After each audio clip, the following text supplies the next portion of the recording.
tabernacle and sacred space. We'll go back to tabernacle. That Yahweh dwelled in a tent before the construction of the temple, much later during the time of Solomon, is important for marking sacred space. So we've got trees, we've got mountains, we've got gardens. Let's talk a little bit about tent structures. The tabernacle is the tent, Mishkan, which literally means dwelling place. This was the place where Yahweh would cause his name, his presence to dwell. As the divine abode, the tabernacle was also analogous to Eden. Like Eden, the tabernacle was cosmic in conception, the place where heaven and earth met, a veritable microcosm of the Edenic creation where God first dwelt on earth. There are many connections, again, between Eden and the tabernacle. Some of them are wrapped up in Hebrew vocabulary. You have the menorah, which we've mentioned, the tree of life, described with the vocabulary of a tree and the appearance of a tree in Exodus 25. Again, these aren't accidents. Cherubim, you can see them back in Eden, Genesis 3, Exodus 25. Eden was a garden to the east. When you had the tabernacle, because it was mobile on the way to the promised land, when they would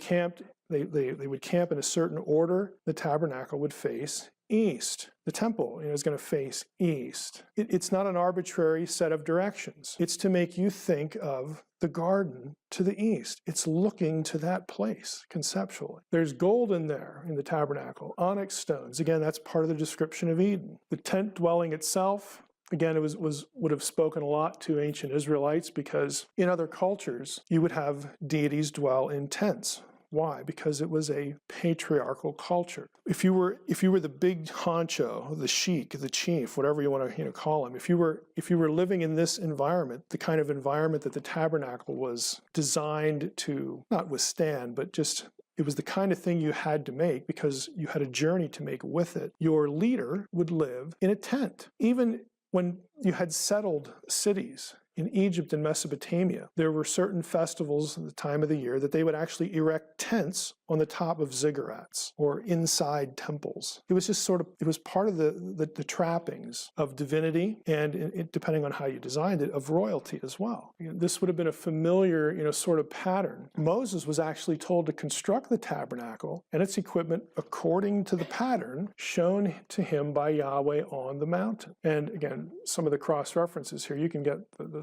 slides from the website or my site. You actually have God dwelling in a tent in other scenes and other contexts. Again, the idea was this is where God is supposed to dwell. This is where even, kings, depending on what part of the house, would dwell. The patriarch dwells there. It's the head honcho. This is again how to describe that. In Jesus, I don't think I have this verse at the end, but the passage at John, I think it's 14. In my Father's house are many mansions. You may have heard that the better translation of that, and it is better, is in my Father's tent. Tent dwelling are many rooms. It's a patriarchal image that goes back to the Old Testament, and it's even better than being sort of in a well, everyone say it's better. It has the same effect, because if you read through your Old Testament carefully, they had these huge families and everybody kind of lives together. What they would do is they would just, section off part of the tent or add to the tent, and everybody lives under the same roof, so to speak, under the same tent in different sections. That's what it's talking about. Everybody had their quarters. And again, the leader's quarters were not your quarters. You don't come in there. They're special. They're his. But he's sharing his living space with you. And so the metaphor is that God is sharing his living space with us, with you. And it's communicated by the garden, by the mountain, and the elders go up there, the tent, the temple itself.